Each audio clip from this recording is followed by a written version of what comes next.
Her name was Alishah Pointer, a name that came to represent profound loss and a community's love. The public's anger was palpable, a collective outrage that such a thing could happen to an innocent person. She had been torn away from her best friend, her twin sister, by what the family could only describe as reckless, heartless people, individuals who had no place in society, inflicting this kind of pain on others. On November 5, 2021, the life of 22-year-old Alishah Pointer was violently interrupted when she was kidnapped from her home in North Randall, Ohio. She was taken to a house in East Cleveland, where 6 individuals subjected her to hours of torture, demanding information about a murder she knew absolutely nothing about. The ordeal culminated in an abandoned basement where she was shot multiple times. Her body was left there on the day she was supposed to be celebrating her birthday. 4 days later, authorities located her remains inside a burned-out house on Savannah Avenue.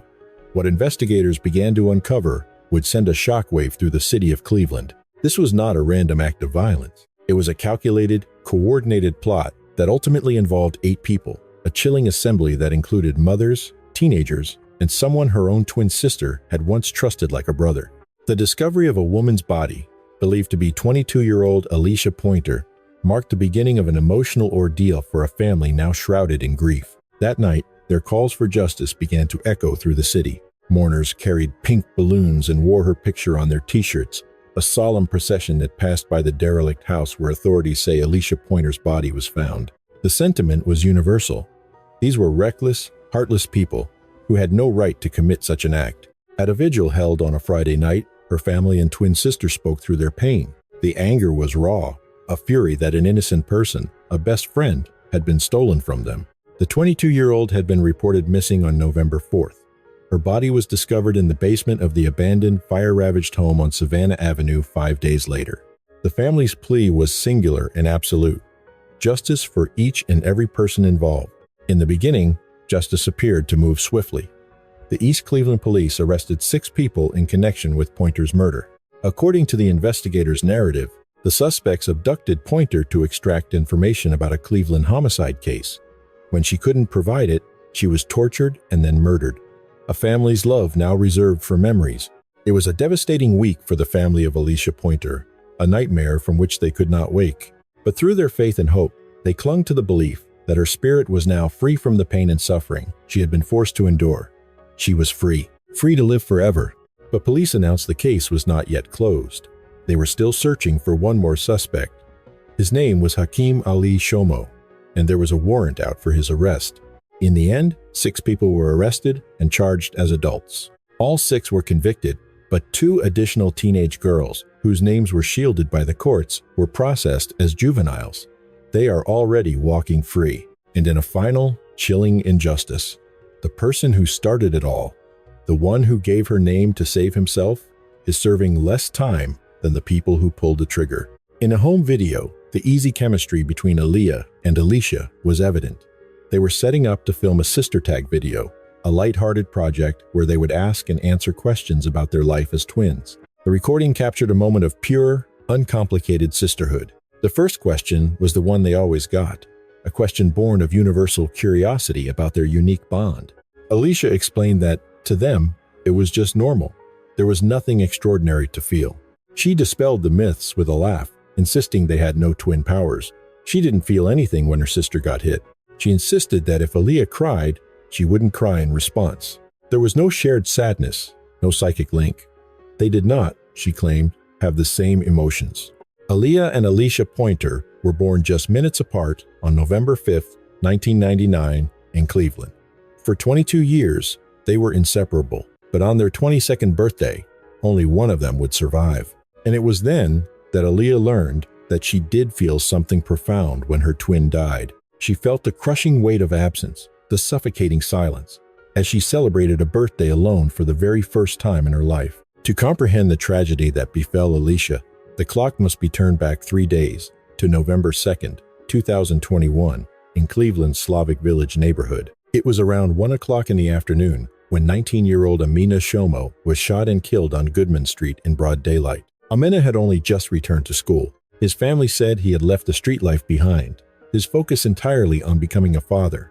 His girlfriend, Portria Williams, was 8 months pregnant with his child, but someone had taken that future away. and his family wanted answers. And when they felt the official police investigation was moving too slowly, they decided to pursue their own form of justice. Amina's uncle, 18-year-old Hakeem Ali Shomo, began asking questions on the street, searching for names, and gathering a group of people who wanted revenge. And Portria Williams was right there with him, desperate to find out who had murdered the father of her unborn child. They assembled a group of friends and associates, a crew of individuals loyal to Amina and ready for retribution. From the whispers on the street, a name surfaced that would ultimately seal Alishah Pointer's fate. But it was a name born not of evidence or witnesses. It came from the mouth of a man desperate to save himself. He was Nathaniel Poke Jr., a 22-year-old whom Aaliyah considered a trusted confidant, a man she called brother and believed in without question. In a late-breaking development, 6 individuals faced indictments on charges of aggravated murder in connection with the death of Alishah Pointer. Law enforcement officials reported that Pointer had been subjected to torture before being killed. Her body then left in the basement of a home in East Cleveland. On the 4th of November, 2021, Hockey and his crew cornered Nathaniel as he left his job at a plasma center, forced him into a vehicle, and held a gun to his head. They demanded he disclose everything he knew about Amina's death, presenting Nathaniel with an impossible choice.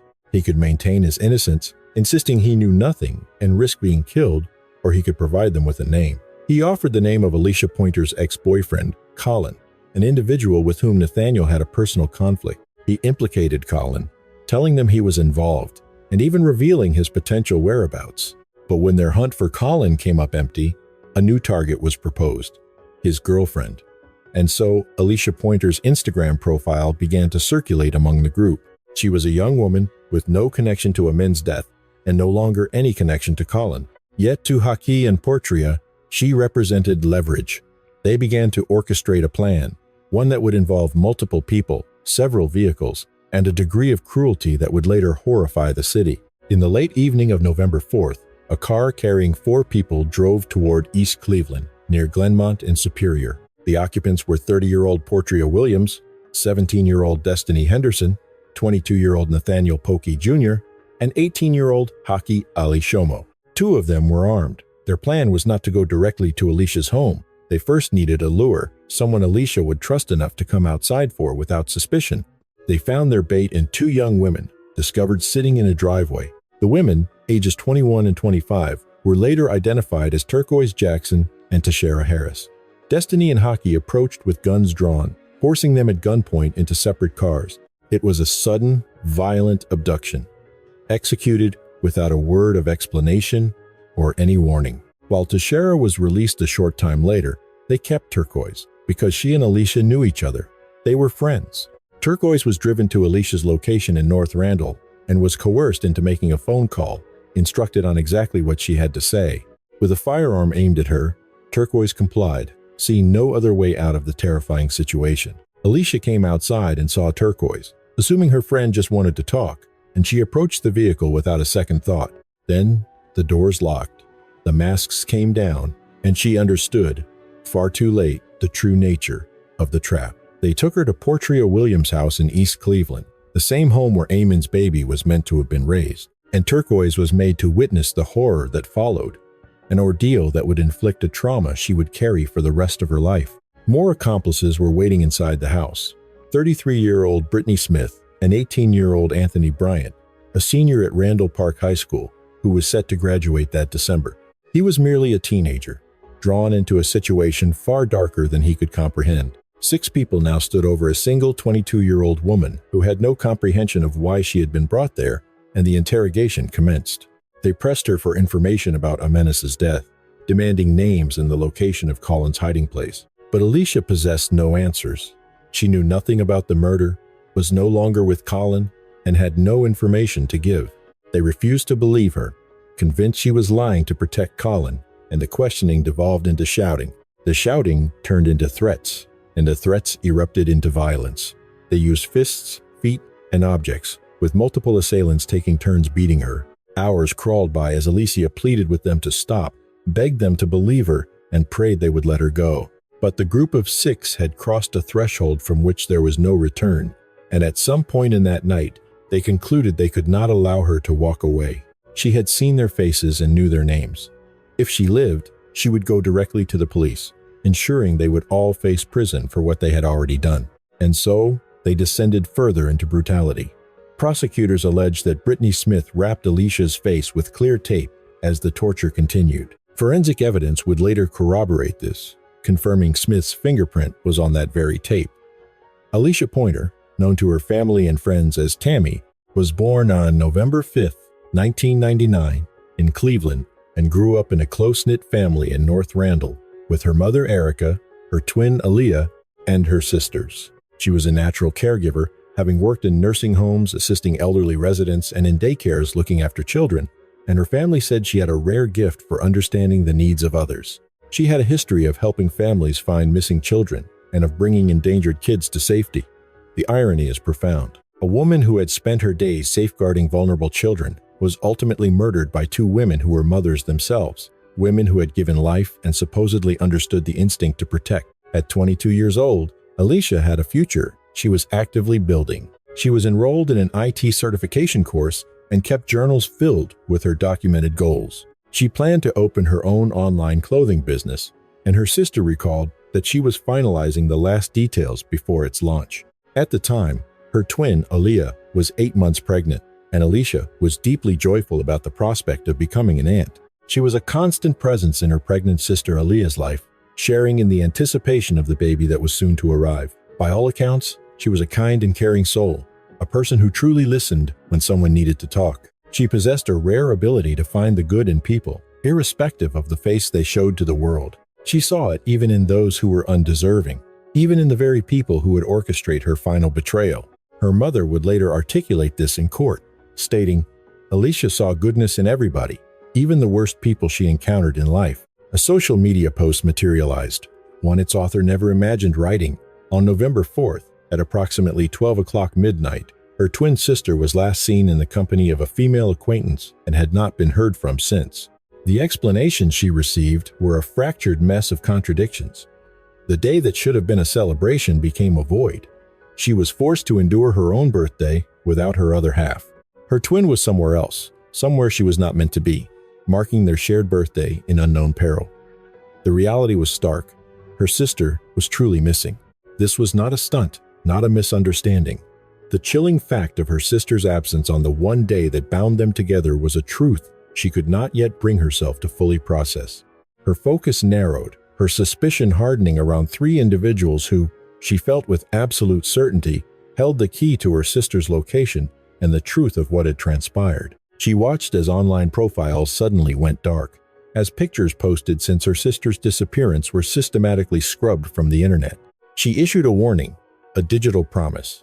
She was watching them, and the questions would never cease. Her sister, she believed, had been dragged into a violent dispute that had absolutely nothing to do with her. A cold fury was building inside her, the realization that the primary figure in this entire nightmare might be looking her in the eye and feeding her a stream of calculated lies. This female acquaintance claimed her sister had entered a vehicle with heavily tinted windows after leaving the friend's house, supposedly saying she no longer needed a ride to Mimi's home. Mimi was Aaliyah's nickname. The story was wrong. Her sister would never get into a car with strangers. She promised more details would come, that she intended to bring everything into the light. She pleaded for prayers for her sister's safe return. But she also issued an ultimatum. She would expose anyone and everyone who knew something and chose to remain silent. Aaliyah felt it in her bones something was profoundly wrong.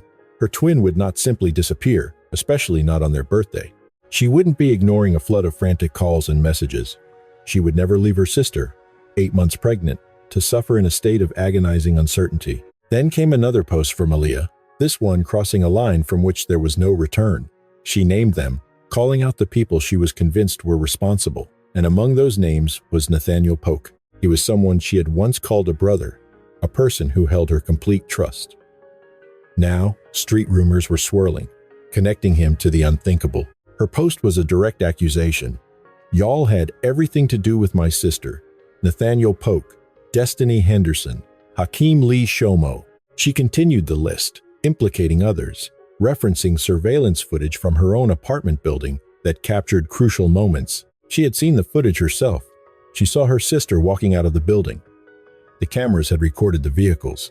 A detective was on the case, she wrote, and witness statements were corroborating her fears, placing all of these individuals at the scene. Two of the men had even tried to act innocent in her private messages. One of them she had considered a brother. These people knew where she lived. She was pregnant, a fact Nathaniel Poke was well aware of. Yet, he had allegedly brought this danger to her very doorstep. Relatives of the accused had even reached out to her, confirming their family members' involvement. She described a full-scale kidnapping, an armed abduction where a single gun was passed between the culprits. They had let others go, she claimed, but they had kept her sister. This was not some quiet disappearance. It was a brazen act with witnesses, and the perpetrators knew exactly where to find her. She repeated her vulnerability, her pregnancy, and how Nathaniel Poke had knowingly endangered her. She stated that human trafficking marshals had been alerted, and the case was being escalated to federal authorities due to its severity. She delivered a final stark warning to those holding her sister.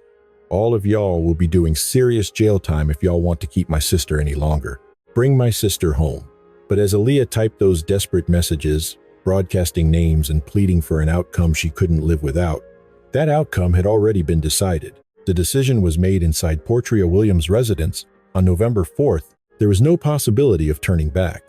Nathaniel Poke departed the house at some point during the night, but 5 others stayed behind. Britney Smith, Anthony Bryant, Portria Williams, Destiny Henderson, and Hakeem Ali Shomo. 5 individuals who had crossed a threshold into an act from which they could not retreat. They took Alishah into the basement. According to prosecutors, Anthony Bryant and Portria Williams opened fire, the reports echoing in the confined, subterranean space as Alishah's life was extinguished on her 21st birthday. Destiny Henderson also attempted to fire her weapon, but it jammed. Then they turned, walked back up the stairs, and left Alicia's body behind amidst the cellar's debris. They drove off and simply continued with their night. In the days that followed, Aaliyah ceased to function. She didn't sleep, she didn't eat. Her mother later recounted the unbearable experience of watching her daughter navigate 2 distinct, yet connected, states of grief. First, Aaliyah mourned the twin who was missing. Then, she mourned the twin who was dead. Her mother could only witness this devastating progression, utterly powerless to intervene. Her older sister, Aaliyah, testified to the profound weight of being the eldest. For 20 or 21 years, she had been the protector, shielding her younger siblings from countless dangers. But this was a danger that had moved beyond her reach. She hadn't been there in time. She had not been able to save her sister. It is the first thought that greets her every single morning. On November 9th, 2021, at 2:47 in the afternoon, the East Cleveland Police Department took an anonymous phone call regarding an abandoned property on Savannah Avenue. The caller insisted that officers needed to search the building's interior, that there was something inside that demanded their immediate attention. The call brought officers to 14,500 Savannah Avenue, to a ruin that neighborhood residents had seen for years, but never truly registered. It was a charred shell of a house, barely clinging to its frame. 2 officers moved inside with caution, testing the integrity of the unstable flooring with every step. The air was thick with the smell of mold and damp decay, but another, more sinister odor lurked beneath it. They located a staircase leading down into the blackness of a basement and drew their flashlights. The beams sliced through the dark, illuminating concrete walls scarred with ash and water stains from a fire long since extinguished. Then, the cone of light brushed against something that made both officers freeze. A human body, partially concealed by fallen debris. It was a young woman. She had been there for some time, days at least. The unmistakable process of decomposition had already begun. In the wake of the discovery, the house where the 22-year-old murder victim, Alishah Pointer, was found earlier this month, is now gone. It was brought down tonight in East Cleveland, as family and friends gathered in silence to witness the abandoned structure on Savannah Avenue be reduced to nothing but rubble. It was there, just weeks before, that Pointer had been discovered following a brutal beating and prolonged torture. 6 arrests had been made in connection with the crime, but as of tonight, one suspect was still evading capture. This is the man they were searching for, Hakeem Ali Shomo. A reward of $5,000 was being offered for information that would lead to his arrest. The first officers on the scene had radioed for backup immediately, and in a matter of minutes, the property was inundated with personnel, beginning with crime scene investigators. The coroner's staff arrived, followed by detectives from multiple jurisdictions FBI agents, and the Secret Service. Yellow tape was stretched around the entire property, sealing it off. Forensic technicians began to place evidence markers around the body as photographers methodically documented the entire scene from every possible angle. A meticulous search of the basement began, with investigators combing the area for shell casings, bullet fragments, or anything that could tell the story of what had happened there. Beyond the police line on Savannah Avenue, neighbors started to congregate, their voices low as they watched the grim activity unfold. They speculated quietly on whose daughter, whose sister, or whose friend lay dead in the very basement they had all walked past, day after day, for years. The question no one wanted to ask was finally voiced: who is she? A missing person report filed days earlier gave investigators a strong and chilling suspicion. The description was a match, the timeline fit, and the location made a terrible sense. But in a homicide investigation, suspicion is never enough for a formal identification. Before they could deliver the devastating news to a family, they needed to be absolutely certain. The body was respectfully removed and taken to the Cuyahoga County Medical Examiner's office, where forensic pathologists would perform a full autopsy to confirm not just her identity, but also the cause of her death. The examination was an arduous process that stretched on for hours. The first confirmation came from dental records and unique physical characteristics. In a short time, there was no longer any doubt. This was Alishah Pointer, age 22, who had vanished on November 4th, only to be found 5 days later on November 9th. East Cleveland Police Chief Scott Gardner stood before the media, the strain of the investigation evident on his features. A career in law enforcement prepares an officer for violence and tragedy, but it was the calculation involved here, the cold coordination between a group of 6 people, that was so deeply unsettling. That single fact separated this case from the randomness of typical street crime. And good evening. I'm Russ Mitchell, and I'm Betsy Kling.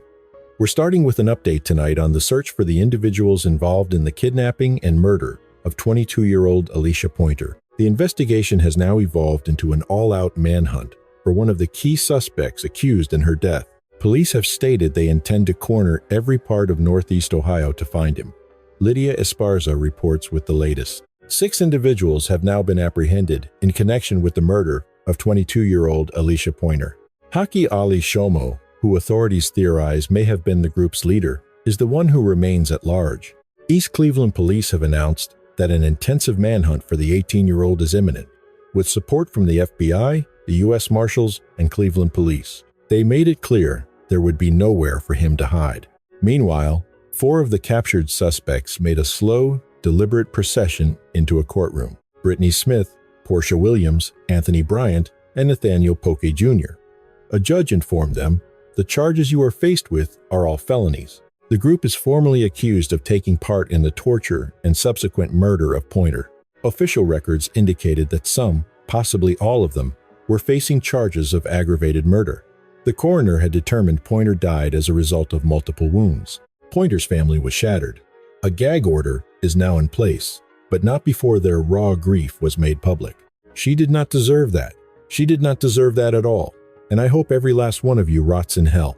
Pointer's body was discovered inside the Savannah Avenue home in East Cleveland the previous Tuesday. Investigators worked under the theory that she was killed to silence her about a separate crime that occurred in Cleveland. Once again, the only suspect who remains on the run is Shomo. Take a close look. He is expected to soon become the most wanted man in all of Greater Cleveland. All the suspects currently in custody are being held at the Justice Center, and as Russ reported, each of them has a bond set at $2 million. All right. Lydia Esparza, reporting from downtown Cleveland, thank you. Nathaniel Poke Jr., an adult male with a prior criminal record, emerged as a central figure. Investigators believed he initiated the entire tragic chain of events by giving up Alishah's name to protect himself. The house where the ordeal took place belonged to Portria Williams. She not only provided the venue and was present for the entire assault, but prosecutors would later allege she was one of the individuals who pulled a trigger. Another was Britney Smith. Eyewitnesses placed her squarely at the scene, reporting that she was an active participant in the physical brutalization. That testimony was corroborated by forensic evidence. Her fingerprint was found on the very tape used to bind Alishah's face. Then there was Anthony Bryant, a man prosecutors depicted as one of the most savage attackers, a participant who delivered vicious punches and kicks, demonstrating a complete absence of mercy. He would ultimately be identified as Alishah's primary executioner, the man who fired the fatal shots in the darkness of that basement.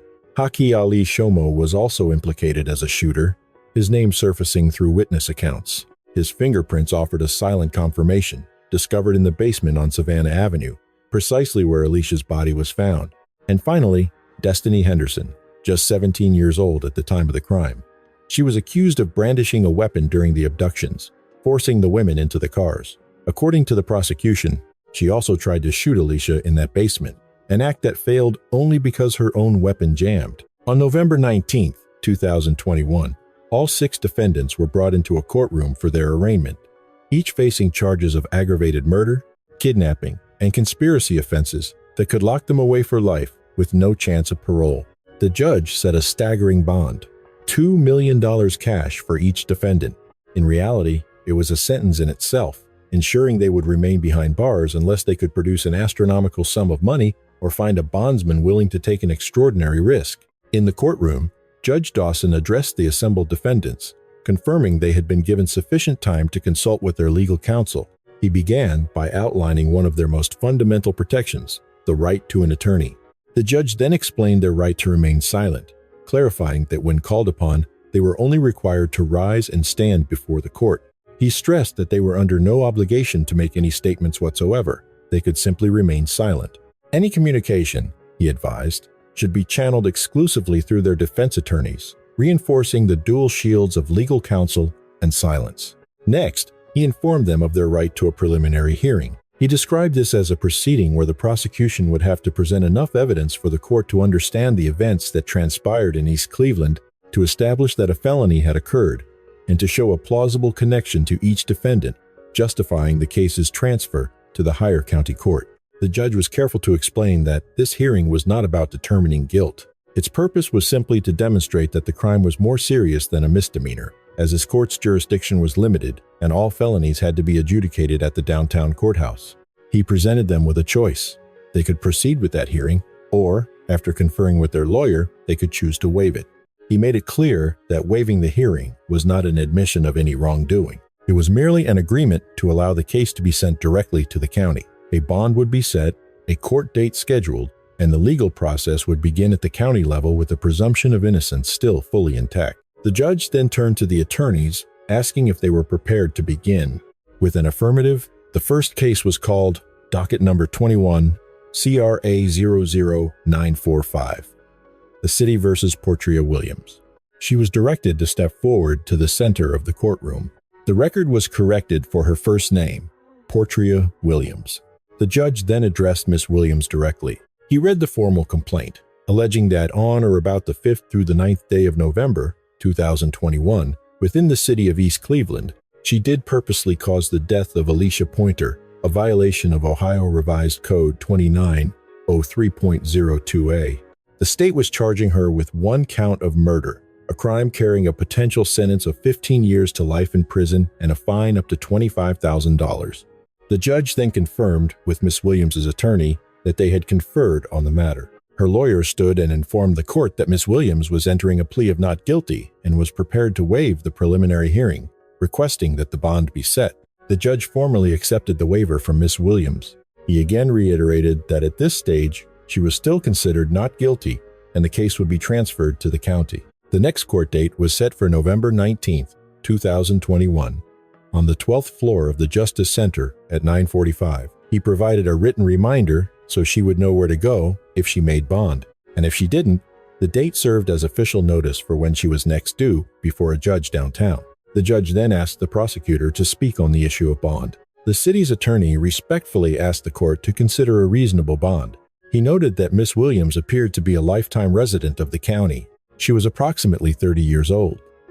The judge then addressed the court generally, stating for the record that for certain offenses, he had a standard policy for setting bond. It just so happened, he explained, that in a case involving a murder charge, his approach was already determined. The court's process began with a stark clarification of innocence at this preliminary stage, followed by the imposition of a standard $2 million cash bond, a figure that would necessitate the services of a bail bondsman. The terms were clear. A warning was issued to everyone in the room.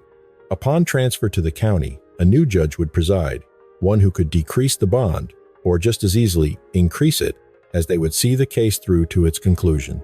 The current bond was explained as a temporary measure, a placeholder effective only from that day until the next official hearing. With the procedures established, the court turned its attention to the first defendant, Nathaniel Poke, case number 21 CR A00944.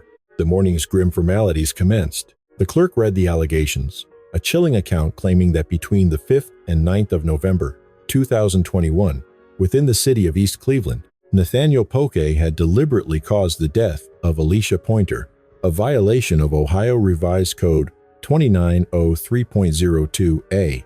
The charge was murder, a first-degree felony carrying a potential sentence of 15 years to life imprisonment and a fine of up to $25,000. The defendant confirmed he had conferred with his defense attorney. Counsel, speaking on his client's behalf, stated that Mr. Poke was prepared to enter a plea of not guilty. He also intended to waive his right to a preliminary hearing, a matter his counsel wished to address. The court accepted the waiver from the defendant. His plea of not guilty was recorded for this stage, and the case was scheduled to be transferred to the county for November 19, 2021. On the 12th floor of the Justice Center at 9:45, he was told he would receive the necessary release paperwork. The detective's request for a $2 million bond was confirmed by the prosecution. Counsel for the defense offered a brief personal history. Mr. Poke was 22 years old, a high school graduate from the class of 2019. The judge acknowledged the information for the record but cautioned that the county judge would make the final determination on the bond, with the power to either reduce or increase it. But for the journey from this courtroom to the county, the bond set for a case of this nature would be $2 million. The matter was settled, and he was instructed to take a seat. The next case was called Anthony Bryant, 21 CRA 00953. The proceedings began again for the next young man. The complaint against him was identical, alleging that between the 5th and 9th of November 2021 in East Cleveland, he did purposely cause the death of Alishah Pointer, a violation of Ohio Revised Code 290302. He was facing a murder charge with a possible sentence of 15 years to life and a fine reaching $25,000. He affirmed that he understood the gravity of the accusations. He also confirmed he had met with his defense attorney. Yes, he had. His counsel then addressed the court. The judge was informed that Mr. Bryant would enter a plea of not guilty and that he, too, would waive the preliminary hearing, after which his counsel wished to provide some personal context. The plea of not guilty was accepted for the current stage of the proceedings. The case was set to be transferred to the county, with a court date scheduled for November 19, 2021, on the 12th floor of the Justice Center at 9:45. The city's requested bond amount had not changed. It remained the same. The defense was permitted to proceed, revealing that Mr. Bryant was 18 years old. He was still a high school student at Randall Park, scheduled to graduate in December. The court was asked to consider this fact. The judge addressed the defendant directly, reminding him of the court's established protocol regarding bond for a murder charge. The bond was, and would be, $2 million. However, the information his attorney provided would be passed on to the county, where the next judge would decide whether to maintain the bond at that level. But from that moment until his appearance at the county court on the 19th, the bond would remain fixed at $2 million. He was wished luck. The final defendant was called Britney Smith, case number 21 CRA 00951. The same allegation was read into the record, that between the 5th and 9th of November 2021 in East Cleveland, she did purposely cause the death of Alishah Pointer, a violation of Ohio Revised Code 2903.02a, a murder charge, carrying a sentence of 15 years to life and a $25,000 fine. The court confirmed she had also spoken with her defense attorney. She had. Her counsel then declared that Ms. Smith would enter a plea of not guilty. She, too, would be waiving her preliminary hearing. The plea was entered for the record. Her case was transferred to the county, with a court date set for Friday, November 19th, on the 12th floor of the Justice Center at 9:45. The city's request, unwavering through the proceedings, remained at $2 million in model. The judge, Ms. Smith, was noted as a lifelong resident of the county, and she also held a certification as a health coach. It was conveyed to the court that she maintained she was not a flight risk and would be present for every required appearance. Judge Smith then clarified that the bond amount established during this initial phase was predicated solely on the charges presented before her. as the case itself fell outside her jurisdiction. She explained that a judge in the downtown court would ultimately preside, and that judge retained the authority to either increase or decrease the bond based on a full review of the facts. However, the judge stipulated that the $2 million figure would stand firm until the case was transferred to the county level. The court acknowledged that one of the weapons was not located inside the defendant's vehicle. The charges against Mr. Rhee, under case number 21-CRA-00952, included having a weapon while under disability, carrying a concealed weapon, and improper transportation of a firearm. The charge of possessing a weapon while under disability was classified as a third-degree felony, stemming from an allegation that on or around November 11th, he possessed 2 firearms that were ready at hand in the city of East Cleveland. The court records contained the specific serial numbers of the weapons, along with an inventory of the ammunition that was discovered inside them. The legal term weapon under disability was explained to mean that a prior felony conviction rendered him legally disabled or unable to possess a firearm. Consequently, the charge was a third-degree felony, carrying a potential sentence of 9 to 36 months in prison and a $10,000 fine. The subsequent charge, carrying a concealed weapon, was a fourth-degree felony, which carried a sentence of 6 to 18 months and a $5,000 fine. This charge was also tied to the events of November 11th in the city of East Cleveland. The court detailed that he had knowingly carried or had a firearm, specified by its make, model, and serial numbers, readily accessible on his person. Finally, the charge of improper transportation of a firearm, another fourth-degree felony, exposed him to 6 to 18 months in prison and a $5,000 fine. This count alleged that on or about November 11th, 2021, in East Cleveland, he possessed the previously described firearm within a vehicle where it was immediately accessible. He was asked if he understood these charges, to which he affirmed. Counsel entered a not guilty plea on behalf of Mr. Rhee regarding the preliminary hearing. The attorney waived the preliminary hearing and acknowledged the city's request for a $40,000 surety bond. Defense counsel then respectfully petitioned the court to consider a reduction, citing his client's ties to the community. He was described as a lifelong resident, though his record included a juvenile conviction and an aggravated robbery. The judge then inquired about any holds from parole or probation departments. It was confirmed that a parole hold was active against him. With this hold in place, the judge explained the grim reality. Any bond set would be a formality, as he would not be released even if it were posted. The judge questioned if he was aware of this hold, which he was not. The court reiterated the information received from the parole board. Despite the hold, based on the felony level and the information at hand, the judge decided to reduce the bond. The amount was lowered to $20,000, down from the requested $40,000, though she again warned him not to post it while the hold was active. She advised that if he paid the bond, he would not be released, as parole authorities would simply take him into custody. The judge instructed him to first resolve the situation with the parole board before even considering the posting of a bond. With no further questions, the court was adjourned. After a moment of apparent confusion, it was confirmed that each defendant had entered a plea of not guilty. One by one, they waived their preliminary hearings, and with those formalities concluded, the immense machinery of the justice system began to grind forward into what would become one of the most intricate and psychologically taxing murder trials in Cleveland's recent memory. By December of 2022, over a year after the crime had shattered a family, a fissure appeared in the defendants' unified front. Destiny Henderson and Nathaniel Poke Jr. both accepted deals, pleading guilty to a slate of reduced charges: involuntary manslaughter, kidnapping, conspiracy. In exchange for their cooperation, they agreed to become witnesses for the state, to testify against the others and lay bare the events of that night. They promised detailed accounts of who did what, who orchestrated what, and whose hand was on which trigger. Their testimony was poised to become the prosecution's most powerful weapon, but for Alishah's family, these plea agreements felt like a bitter compromise. While 2 individuals were now admitting their guilt and would face significant prison time, their sentences would be less severe than those who had actually committed the final act. It was a version of justice that felt unsettlingly diluted, but prosecutors laid out the cold, strategic reality of the situation. Without witnesses from inside that house, without voices willing to describe the horrors of that basement, securing convictions against everyone involved would become an almost insurmountable challenge.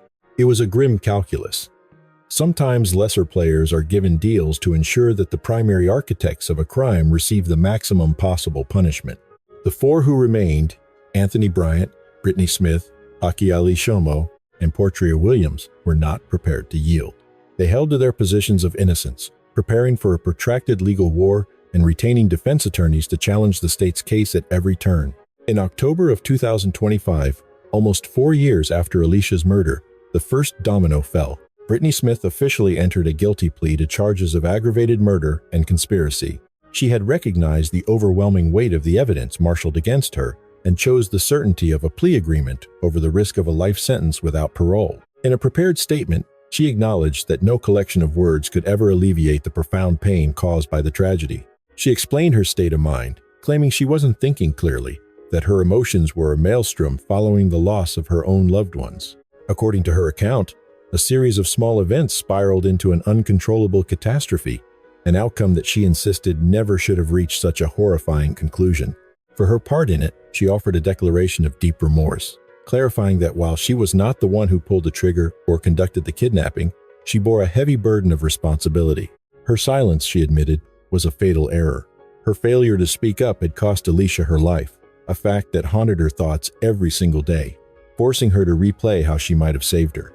She described sleepless nights, wrestling with the guilt over the loss of an innocent life, tormented by a wish to undo her actions. She spoke of her personal failings, lamenting that she had let down her family and her children, who would now be forced to navigate the world without either of their parents. She portrayed herself as a burden to them now, a stark contrast to the champion she once was, expressing a fragile hope for an eventual reunion and for her grandmother to live to see her release. She offered a prayer that the Pointer family might one day find the capacity to forgive her. She asked that a Heavenly Father might bring comfort to each of them through the difficult days, weeks, and years ahead, healing their hearts and granting them peace. Her statement concluded with a simple, final apology. Later that month, the case against Anthony Bryant proceeded to a jury trial. Unlike Britney, he contested the allegations, held fast to his innocence, and entrusted his fate to 12 of his peers. The jury needed less than a full day of deliberation before returning with a unanimous decision. Guilty on all charges, including aggravated murder, kidnapping, felonious assault, and conspiracy. As the verdict was announced, Bryant's face was an unreadable mask of indifference. He simply stared forward, his jaw tight, as Hakeem Ali Shomo's trial commenced on November 25, 2025, where the evidence against him was devastatingly conclusive. Multiple witnesses confirmed his presence at the house where the torture occurred, and his fingerprints were found in the very basement where Alishah drew her last breath. A chain of witnesses testified that he was one of the individuals who had fired a weapon. His defense team mounted a vigorous challenge, attacking the forensic findings and casting doubt on the credibility of witnesses who had secured plea deals for their testimony. But the physical evidence told its own silent, immutable story. Fingerprints do not misidentify the hands that left them behind. After deliberation, the jury returned with the same result: guilty on every single count. 3 separate trials had yielded 3 identical convictions. All that remained was to decide the length of time each would spend confined within the walls of a prison. Observing the string of convictions against her co-conspirators, Portria Williams finally conceded, accepting a plea agreement for aggravated murder and conspiracy. The deal guaranteed a lengthy prison term, but it also offered a distant possibility of parole, a chance to one day walk free rather than die behind bars. A member of the Pointer family, reflecting on one of the defendants, voiced a complex sentiment of forgiveness, suggesting that he may have been coerced. In the courtroom, the presiding judge ultimately chose to uphold the terms of the plea agreement. The second day concluded on an effort to have the entire case against the 3 defendants dismissed in connection to Alishah Pointer's murder. A legal affairs correspondent, Matt Rizzone, provided an update on the courtroom proceedings. He reported that the judge had heard final arguments on a motion to dismiss the charges on the grounds of double jeopardy. The core of the legal debate was a previous trial that had been abruptly terminated that past March. The defendants, Britney Smith, Anthony Bryant, and Hakeem Ali Shomo, were all facing the grave charges of murder, assault, and the kidnapping of 22-year-old Alishah Pointer in a trial that had lasted only 1 week. Defense attorneys argued that they were cornered into requesting a mistrial, alleging the judge had intended to provoke that outcome through private communications with the prosecution. They had even tried to compel the testimony of the judge himself, Judge Russo, who had since removed himself from the case. The prosecution team dismissed the defense's claims as preposterous, insisting that the principle of double jeopardy was not applicable. They argued the motion served only to prolong an already agonizing ordeal for Alishah Pointer's surviving family members. The legal correspondent noted that the new judge, Judge Burnside, was expected to rule on the dismissal motion within the following week. Regardless of the outcome, it was widely anticipated that the losing side would appeal, threatening to extend the family's painful journey through the justice system even further. Then, on January 7, 2026, only a few weeks ago, the moment Alishah's family had awaited for years had finally come to pass. The three convicted defendants, Hakeem Ali Shomo, Anthony Bryant, and Britney Smith, stood before Judge Molly Ann Murphy to receive their sentences. But before judgment was rendered, Alishah's family was granted the opportunity to address the court. It was their chance to paint a portrait of the woman she was, to articulate the value of her life, and to describe the immense void her death had carved into the lives of all who had loved her. The proceedings commenced with the court reporter's formal request for the witness to state and spell her name for the official record. She identified herself as Erica Planner, spelling it Ericapointer, then signaled she was ready to begin her address to the court. She began by expressing her gratitude to the court, the prosecutor's office, and every agent and officer involved in the case. Her statement acknowledged the guilty pleas of the three individuals, a fact that brought a fractured sense of justice for her deceased child. A deep frustration underscored her words as she lamented that life sentences were not on the table for all of them, given that they had stolen her daughter's life. Two of them, she noted, were mothers themselves. She posed a haunting question, grappling with how someone who had brought life into the world could so callously extinguish her daughters. She recounted being forced to confront images and testimony that no parent should ever have to endure. The loss, she explained, had physically shattered her, resulting in a weight loss of 20 pounds. Her body's trauma response was severe. All of her hair had fallen out. When Mother's Day came, the occasion felt like a mockery, and she felt she didn't deserve to be honored. In her mind, a mother's role is to be a protector, and she was haunted by the fact that she had been unable to shield her child from this horror. This sense of failure, she explained, had a profound and damaging effect on her two surviving children. She accused the defendants of mixing some truth with many lies on the stand. The result was a lingering cloud of unanswered questions that continued to torment the family. Her daughter's birthday, which should have been a celebration, was anything but. Instead, her final hours were a descent into terror. The family never had the chance to wish her a happy 22nd birthday. For the grieving mother, time had frozen. In her heart, her daughter remains forever 21. 4 years later, she turned her focus to the man known as Nate and the young woman who abandoned her daughter. Her daughter had trusted them, believed they cared for her. She could only speculate on the profound sense of betrayal and devastation her child must have felt, realizing Nate had cast her aside to the wolves as the investigation closed in need of a scapegoat. Her daughter became that scapegoat. On the very day she should have been surrounded by the love of friends and family, she was instead burned, beaten, and brutalized in ways her mother could only begin to imagine. She remembered her daughter as a person who was beautiful both internally and externally, and despite the unthinkable violence she suffered, that beauty remained, even as her mother laid her to rest. She concluded that no prison sentence could ever be sufficient. She asserted that time does not heal all wounds, and that this kind of grief is a permanent state. Yet, she offered her final thanks to the court for their role in delivering what justice was possible for her child. Following the mother's testimony, Aaliyah, the victim's twin sister, who had desperately searched for her while she was dead in that basement, rose to give her own statement. Her voice was unsteady, but her message about the impact of losing her other half was devastatingly clear. After the court's standard request to state her name for the reporter, she identified herself as Aaliyah Pointer. She spelled it Aliyahpointer, and explained that she had written her statement down to prevent her emotions from overwhelming her words. She began by stating that the loss of her twin was an immeasurable and irreparable void in her life. From their first moments of existence, she said, they had shared a bond that was deeper than any other relationship she had ever known. The victim was not just a sister. She was her other half, her confidant, The one person who could understand her without a single word being spoken. The fact that she was taken from them on their shared birthday only compounded the horror, turning every subsequent year into a recurring nightmare. She described her sister, Tammy, as one of the most benevolent and supportive individuals she had ever known. A genuinely sweet soul who habitually put the needs of others before her own. She recalled a smile so radiant that it had the power to brighten anyone's day. All the sisters, she noted, could attest to the fact that Tammy would prioritize their well-being above her own needs on most days. She was an exceptional listener and a source of unwavering support for her family and their shared circle of friends. Before the crime, her own life had been marked by stability.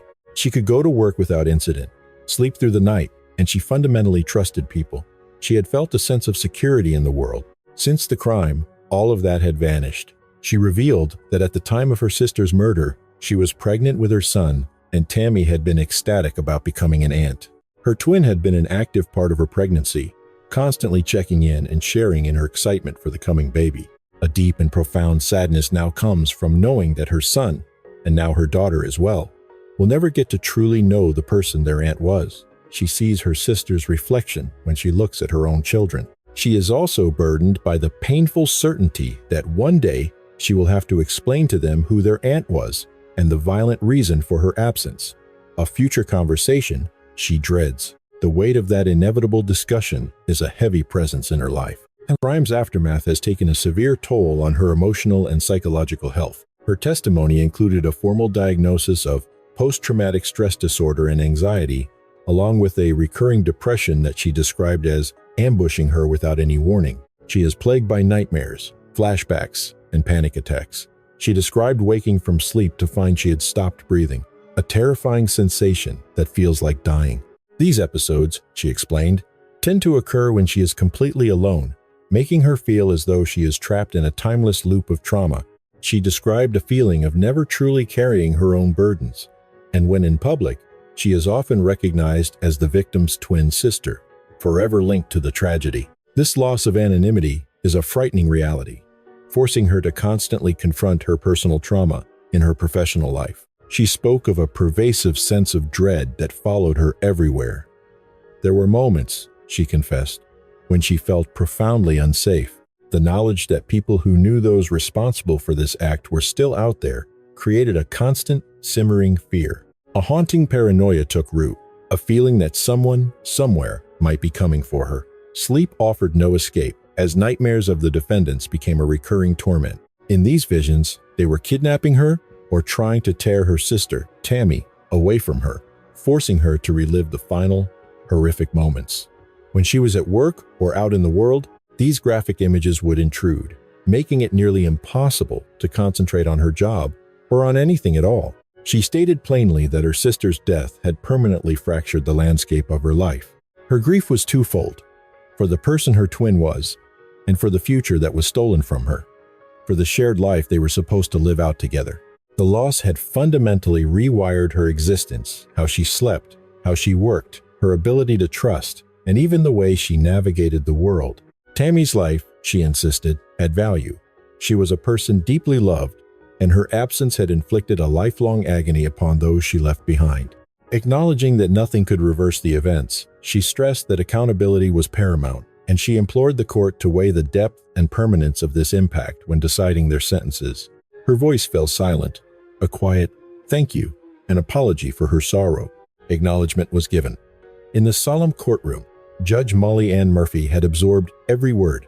She then delivered sentences that mirrored the profound gravity of what the three individuals before her had done to Alishah Pointer on her birthday, nearly 4 years prior. For Hakeem Ali Shomo, life in prison with no possibility of parole, plus an additional 36 to 412 years to be served consecutively. There would be no walking free. His life would end within those walls. For Anthony Bryant, life in prison with no possibility of parole, plus an additional 17 to 22 and a half years served consecutively. He was assigned the same fate. No freedom, no second chances. There would only be concrete and steel until the day he died. For Britney Smith, life in prison, but with the possibility of parole after serving 41 to 45 years. She would be in her 70s before she could even begin to argue for her release. And even then, Parole boards are notoriously reluctant to grant freedom to those convicted of torture and murder. With each pronouncement, Judge Murphy methodically reiterated the severity of their crimes. She described what they did to Alishah in explicit, chilling detail, ensuring there was no ambiguity as to why these sentences were being issued without a hint of mercy. 2 days passed. On January 9, 2026, the remaining 3 defendants were brought before the same judge, Destiny Henderson, Nathaniel Poke Jr., and Portria Williams. These were the ones who had accepted plea deals, the ones who had cooperated. Now, they faced their own reckoning. Judge Murphy sentenced Destiny Henderson to a term of 25 to 30 years. She had been 17 at the time she committed the crimes. She would be a woman in her 40s before she had any hope of tasting freedom again. Nathaniel Poke Jr., the one whose words had initiated the entire nightmare, offering up Alishah's name to save himself, received 23 to 28 years. It was less time than those who pulled the triggers, but it was still decades entombed behind bars for his part in the tragedy. Portria Williams, the girlfriend of Amin Jose, the mother of his child yet to be born, the woman who had opened her home to be used as a chamber of torture, was given life in prison with parole eligibility only after 23 years. She would be in her 50s before she could even make a case for release. With those final judgments, the criminal proceedings drew to a close. All 6 defendants were held accountable. All 6 were condemned to a significant portion of their lives. But the conviction of 6 people does little to answer the deeper questions this case unearthed. On November 20th, 2021, the scorched shell of the house on Savannah Avenue was finally demolished. Alishah's family was there to witness its destruction, holding pink balloons and wearing shirts bearing her image. An entire community gathered, standing as silent witnesses to the razing of the place where she had died. A chant began, a memorial in the dust and ruin. We are here for Alishah Pointer. Who do we love? Alishah Pointer. Rest in peace, Alishah Pointer. November 5th, 1999 to November 5th, 2021, 22 years. She was a twin, a sister, a daughter, a friend, and a caregiver. She was a young woman who deserved a future, not the one that 6 people decided for her on the day of her birth. It is a hope that these stories can illuminate the warning signs and perhaps encourage an intervention before it is too late. We will continue our investigation in the next episode of Crime of Passion. Thank you for joining us. The story of Alishah Pointer is a haunting reminder that revenge is a hollow pursuit that only ever yields more grief. Alishah wasn't just a name in a news crawl. She was a twin, a caregiver, and a radiant light in a world that desperately needs more warmth. On the very day she should have been blowing out birthday candles, she became the ultimate price paid for a cycle of violence she never started. This tragedy teaches us a devastating truth. Street justice is never justice. When we allow anger to bypass our humanity, we don't find closure. We only find empty chairs at dinner tables and broken sisters like Aaliyah, forced to breathe for 2. True justice isn't found in a dark basement or a coordinated plot. It is found in the courage to break the chain of retaliation before it claims another innocent soul. Let Alishah's legacy be a firewall against the darkness. We must realize that every life has value far beyond the scope of a grudge. Real strength isn't found in a weapon or a betrayal. It's found in the wisdom to choose empathy over enmity. Break the cycle. Protect the innocent. Remember her name.